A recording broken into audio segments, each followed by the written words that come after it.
그때 유다인들이 돌을 집어 예수님께 던지려고 하였다. 예수님께서 그들에게 말씀하셨다. 나는 아버지의 분부에 따라 너희에게 좋은 일을 많이 보여주었다. 그 가운데에서 어떤 일로 나에게 돌을 던지려고 하느냐?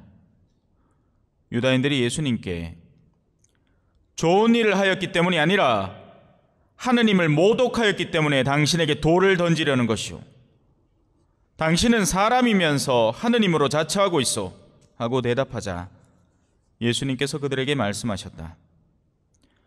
너희 율법에 내가 이르건대 너희는 신이다 라고 기록되어 있지 않느냐? 폐기될 수 없는 성경에서 하느님의 말씀을 받은 이들을 신이라고 하였는데 아버지께서 거룩하게 하셔 이 세상에 보내신 내가 나는 하느님의 아들이다 하였다 해서 당신은 하느님을 모독하고 있소 하고 말할 수 있느냐? 내가 내 아버지의 일들을 하고 있지 않다면 나를 믿지 않아도 좋다. 그러나 내가 그 일들을 하고 있다면 나를 믿지 않더라도 그 일들은 믿어라. 그러면 아버지께서 내 안에 계시고 내가 아버지 안에 있다는 것을 너희가 깨달아 알게 될 것이다. 그러자 유다인들이 다시 예수님을 잡으려고 하였지만 예수님께서는 그들의 손을 벗어나셨다. 예수님께서는 다시 요르단강 건너편 요한이 전에 세례를 주던 곳으로 물러가시어 그곳에 머무르셨다. 그러자 많은 사람이 그분께 몰려와 서로 말하였다. 요한은 표징을 하나도 일으키지 않았지만 그가 저분에 관하여 한 말은 모두 사실이었다. 그곳에서 많은 사람이 예수님을 믿었다. 주님의 말씀입니다.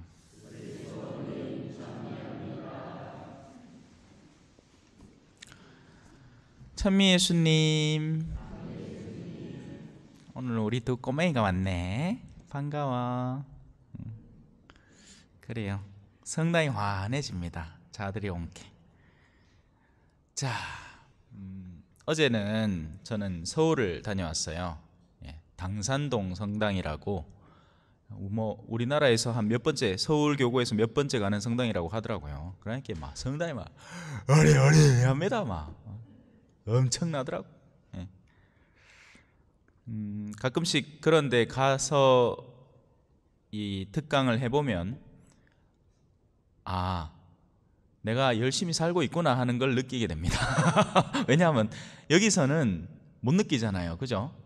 매나 똑같은 분들 앉아가 매나 똑같은 반응 속에서 내가 열심히 그냥 미사에 어차피 나오실 분들이 나와 계시니 새로울 것도 없고 내가 더 열심히 한다고 더 많은 이들이 갑자기 몰려올 것도 아니고 덜 한다고 해서 안 올 것도 아니고, 그죠? 그러니 하나도 변함이 없는데 그런 곳에 가면 막 멀리 인천에서 막 달려오고 다른 데서 듣고 싶어서 행여라도 못 들은 분들은 못 들어서 너무나 아쉽다는 표현을 하니 내가 그래도 하느님의 뜻 안에서 열심히 달리려고 애를 쓰고 있구나 하는 것을 알게 됩니다. 이런 이야기를 하는 이유는 바로 오늘 복음 속에 그 부분이 들어가 있기 때문입니다. 자, 우리는 수많은 일들을 하고 있습니다. 일 안 하고 사는 사람 아무도 없어요. 하루를 살면서 뭐라도 해야 됩니다. 입에 밥이라도 집어넣으려면 짜파게티라도 끓여야 돼요. 그래, 제가 오늘 짜파게티를 끓여 먹잖아요. 뭐 먹을까 하는데 여러분 아무것도 없어. 그래가 그나마 짜파게티 하나 있어가지고 그 끓이고 계란 하나 삶고 이래가 맛있게 먹습니다. 그래서 우리는 수많은 일들을 하루 중에 합니다. 근데 그 모든 일들은 안에 그 속내가 들어 있습니다. 오늘 일독서에 나오죠. 의로운 일을 시험하시고 마음과 속을 꿰뚫어 보시는 만군의 주님. 그래서 겉으로 열심해 보이는 일들이 있습니다. 교회에서 정평이 난 겉으로 열심해 보이는 일들이 있습니다. 그래서 사람들은 흔히 그 외적인 시야에 사로잡혀서 그런 일들에 매진하려고 애를 씁니다. 뭘 더하면 열심해 보일까? 그러니까 그 일들은 누가 알아주는 일들이죠? 사람들이 보고 알아주는 일들입니다. 한 해 뭐 예비자를 몇백 명을 산출을 했느니, 뭐 어디 내가 선교지에 있을 때 무슨 건물을 내가 지었다느니 하는 것들입니다. 하지만 진정한 열성의 일들은 그런 외적인 틀로 표현되는 것들이 아닙니다. 진짜 하느님의 일은 사람의 내면을 변화시키는 데에서 일어나는 겁니다. 이 구분이 일반 분들에게는 잘 주어지지 않는단 말이에요. 그러니 외적인 규모를 키우는 일들에 흔히들 매진합니다. 제가 자주 말씀을 드리죠. 뭐 성지순례 110곳 도장을 찍어 온다든지, 아니면 내가 누구 어느 뭐 신부님이나 주교님을 잘 알아서 축복장 커다란 거를 집안에 턱 붙여놓고는 오는 손님마다 보여준다든지 하는 것들이 사람 눈에 잘 보이는 일들이 되는 거죠. 하지만 진짜 일은 어떤 걸까요? 자, 한 자매가 매맞는 평생을 살면서 그 남편과의 혼인관계를 신앙 안에서 유지를 하기 위해서 진력을 다해 살아옵니다. 겉으로 보면 사람들의 시선에서는 어떨까요? 뭐 드러나는 게 한 개도 없어요. 아니, 오히려 그 집 근처에 지나가면 시끄러운 소리가 막 나고 합니다. 남편이 막 뭐같이 불과 같이 화를 내면서 마누라한테 막 사정없이 쪼고 있거든. 헌데 아내는 그날마다 묵주를 지고 하느님 앞에 기도하면서 이 하느님께서 맺어주신 그 거룩한 소명이라고 생각을 하며 그걸 유지하기 위해서 진력을 다하고 있는 그 마음씀은 그 누구에게도 드러나지 않습니다. 오히려 또 그런 자매들은 이야기를 안 해요. 자매님들 중에는 자기 뭐 좀 섭섭했다고 온 동네 방네 돌아다니며 하는 사람이 있습니다. 남편한테 뭐 내가 구찌백 사달라 했는데 에르메스 백 싼 거 사줬다고 아들내미가 내 좀에 섭섭하게 했다고 나는 원래 하와이 가고 싶었는데 나를 인도네시아 관광 보내줬다고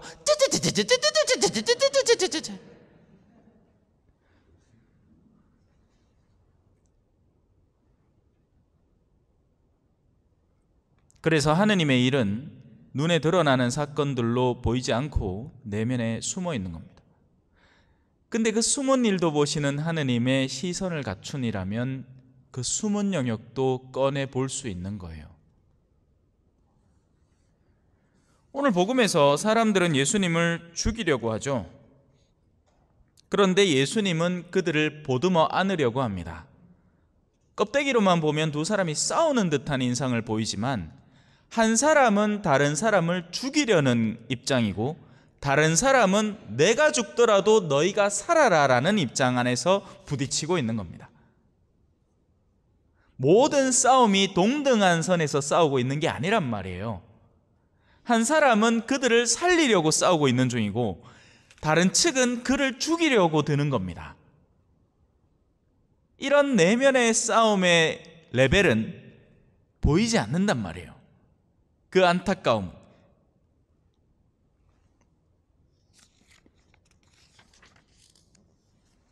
그래서 예수님은 사정하고 간곡히 부탁하고 청하기까지 합니다.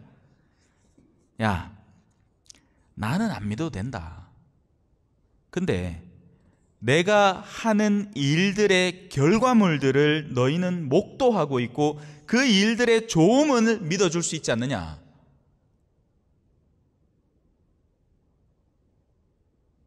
하지만 그들은 맹목적입니다. 사람이 증오에 사로잡히면 눈에 비는 게 없습니다. 눈앞에 보이는 모든 걸 파괴하고 싶은 욕구에 사로잡혀요. 그게 아무리 좋은 것이라 하더라도 말이죠. 자매님들이 욕심에 사로잡혀서 집에 들어오면 남편이 아무리 좋은 사람이라도 나쁜 사람이 돼버립니다. 내 남편은 나쁜 사람이 아니에요. 그런데 내 욕구를 실행해 주지 못하는 대상이 되는 순간부터 나쁜 사람이 되어버리는 겁니다. 누가 나쁜 거예요?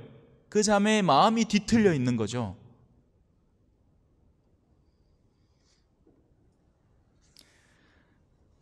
유다인들은 끝까지 예수님을 잡고자 하지만 예수님은 믿는 구석이 하나 있죠.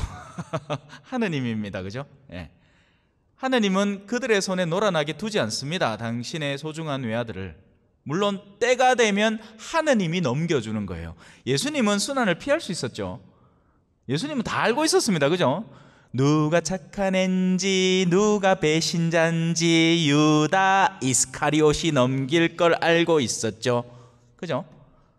근데도 당신의 제자들을 지키기 위해서 내가 여기 있다고 오히려 한 발 앞으로 나서시는 분입니다. 당신을 잡겠다고 난리를 치는 사람들 앞에서 그들을 비호해주고 보호하고 이들은 건드리지 마라. 나 여기 있지 않느냐? 너희가 원하는 게 나 아니냐? 잡아잡수 하는 분입니다.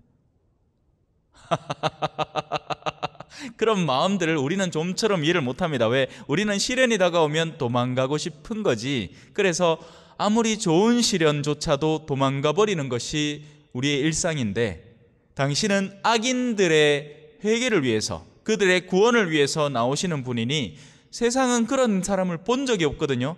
그러니 도리어 그들이 놀라죠. 보통은 이놈 거기 서라 하면 냅 빼야 되는데 나 여기 있다 하고 도로 자기한테 다가온 게 뭔 이런 놈이 있노? 그죠? 그러니까 그 사람들이 자빠지는 겁니다. 뒤로 물러서다가 넘어져 버리는 거죠.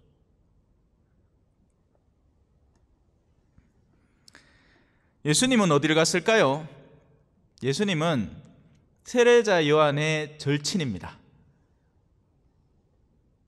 하늘나라에 있는 그 누구보다도 작은 이지만 여인의 몸에서 태어난 이 중에 가장 드높았다는 말은 그 내면의 하느님을 위한 열정과 사랑이 그 어떤 인간 존재들보다 뛰어난 존재였다는 것을 반증하는 거죠. 그래서 우리는 성모님 당연히 그죠? 성모님 대빵. 그 다음에 성요셉 성인. 성요셉 성인은 숨겨져 있는 성인이죠. 근데 우리는 그나마 하나 다행인 게 이 사순시기 괴로운 순간들 속에 그날만큼은 백색을 입고 대형광송을 부르고 하면서 성요셉 성인의 추기를 기립니다. 그죠? 하지만 세례자 요한은 만만찮았단 말이에요.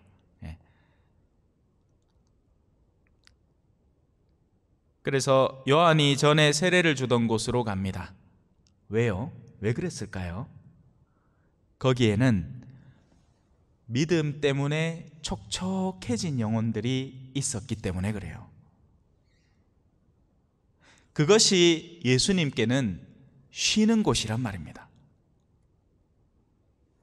그 증거가 여기 있잖아요. 그곳에서 많은 사람이 예수님을 믿었다. 지금까지 예수님 뭐 당하고 간 거예요? 거부당한 겁니다.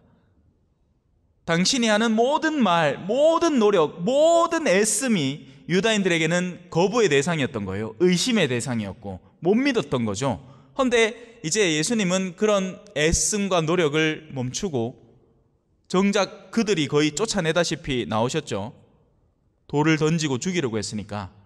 그리고는 가서 쉬는 곳이 당신을 받아들여주는 작은 공동체, 따뜻한 마음이 있는 곳에서 도리어 쉬는 겁니다.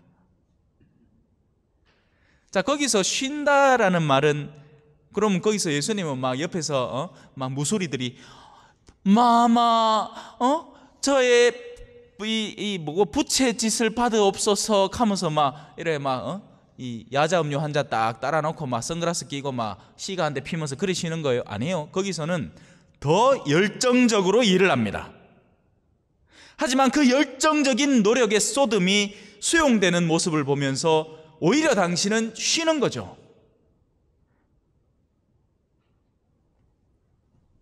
참외가 생산이 잘 되면 기쁘고 기분 좋죠. 참외 농사 짓는 분들은. 그죠? 그러면 그동안에 참회 때문에 애써왔던 게 보상받는 기분 아닙니까? 그죠? 믿음의 전파의 자리는 그런 자리란 말이에요. 우리 신앙인들은 바로 그런 데에서 안식과 쉼을 찾아야 하는 겁니다. 어떻게 하면 봉사 덜 할까? 어떻게 하면 눈에 안 띌까? 어떻게 하면 이 성가신 일을 마치고 빨리 집으로 도망가 버릴까가 아니라, 나의 신앙이 조금이나마 더 전파될 수 있는 기회는 어디 있을까? 누가 신앙에 목말라 할까? 어떻게 이 신앙을 전달해 주면 그 사람들의 마음속에 꽃이 피고 그 사람들이 하느님을 알게 되고 그 사람들도 내가 누리는 이 기쁨을 조금이나마 맛보게 될까에 목말라 있는 사람들이 모인 곳으로 가서 열심히 성심껏 봉사하는 그 자세와 태도 안에서 그는 쉬는 겁니다.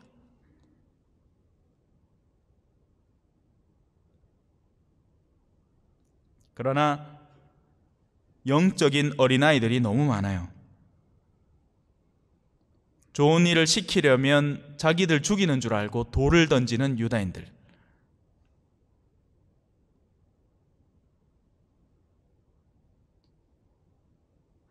그런 사람들에게 휩싸여 사니 오늘 화답송은 공경 중에 주님을 부를 수밖에 없는 겁니다. 나를 받아들여 주지 않는 공동체를 앞에 두고 예수님은 공경 중에 주님께 부르짖는 거죠. 저의 힘이신 주님, 당신을 사랑하나이다. 주님은 저의 반석, 저의 산성, 저의 구원자시옵니다. 저는 세상의 다른 그 어떤 것에도 기대지 않겠습니다. 그리고 이 세상은 저를 죽이겠지요. 십자가에 못 박아서 처절하게 피가 철철 흐를 때까지 저를 후드려 패고 못 박고 놀리고 조롱하고 욕하고 비난하고 모든 탓을 나에게 던지겠지요. 하지만 저는 당신을 믿나이다. 그리고 이 모든 일의 마지막에 당신은 저에게 부활을 선물해 주실 것을 알고 있습니다. 그 희망은 제 안에서 불꽃이 되어 타오르고 수많은 사람들에게 퍼져나갈 것이니 누구든지 같은 마음이면 열매를 맺을 겁니다. 죽음의 오랏줄이 나를 두르고 멸망의 급류가 나를 삼키며 저승의 오랏줄이 나를 휘감고 죽음의 올가미가 나를 덮쳤네. 그럴수록 부르짖음은 더 간절해지겠죠? 편안하면 안 부르짖습니다. 뭐하러 부르짖노, 그죠? 편안하면 살기 좋거든. 예. 요즘 그래서 세상이 편안해지니까 사람들이 하느님을 안 찾죠. 옛날에는 배고파서라도 그 분유가루 모으려고 성당을 왔어. 우리 할머니가 그랬거든요. 밀가루 신자라, 밀가루 신자. 예. 하지만 우리 할머니는 그 밀가루 신앙 안에서 참 신앙을 발견하셨고 손주가 신학교를 가는 모습을 보면서 흐뭇해하셨죠.